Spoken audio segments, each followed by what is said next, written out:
हनुमान जी को श्राप लग गया। अब थोड़ा आगे बढ़े।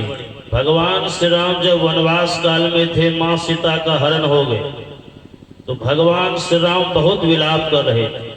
पता लगाने के लिए येन केन प्रकार बहुत यत्न कर रहे थे।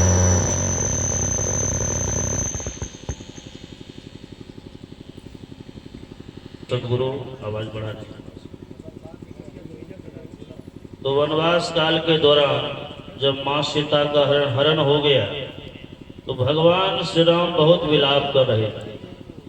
भगवान श्री राम की बांदरी सेना, उनके मित्र, उनके अनुचर, उनके गुरुजन जो भी थे, सभी कोई मां सीता का पता लगाना चाहते। सभी झुंड बना करके बैठे हुए थे।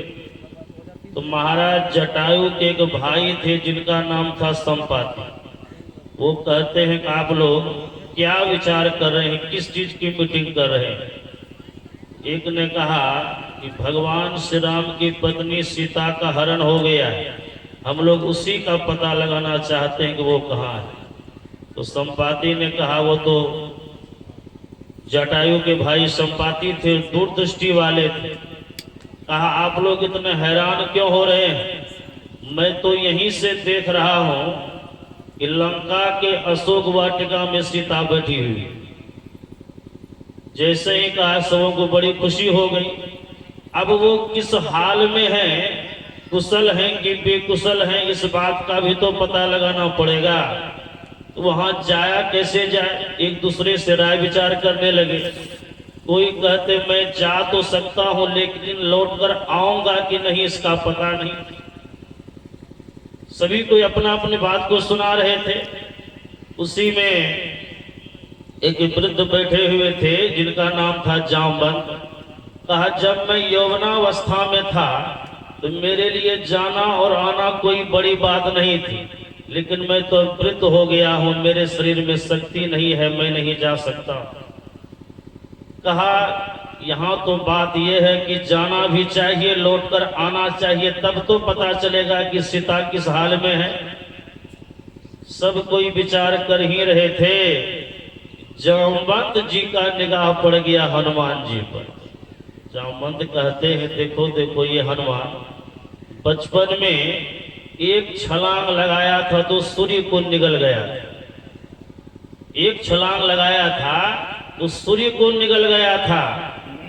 ये देखो इस तरह से चुपचाप बैठा हुआ है कि लगता है कि बिल्कुल साधारण आदमी, इसके अंदर कोई शक्ति ही नहीं, ये चाहे तो क्या नहीं कर सकता। जैसे ही इस बात को कहा, इस हनुमान जी को अपनी भूली हुई शक्ति याद आई।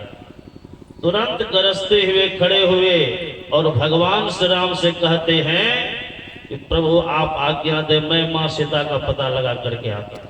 और भगवान की आज्ञा से वो गए और पता लगा कर चले भी आए। मैं इस बात को यहीं तक रखता हूं, हम लोग भी इसी तरह ज्ञानी बने हुए हैं। हमारे अंदर में दैविक शक्ति है, ईश्वर परमात्मा हमारे अंदर हैं, लेकिन उसका पता लगाने के लिए गुरु ज्ञान के अभाव में हम बाहर बाहर भटक रहे हैं। ईश्वर का खोज अपने अंदर करना पड़ेगा, और वो भी सच्चे सदगुरु के युक्ति से।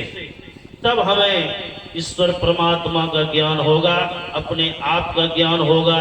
मैं कौन हूँ, मैं क्या हूँ, कहाँ से आया हूँ, कहाँ जाना है, इस बात का पता लगाने के लिए जीवन में सदगुरु की आवश्यकता है। और सदगुरु मिल गए तभी जीवन सफल होगा। समय बहुत कम है और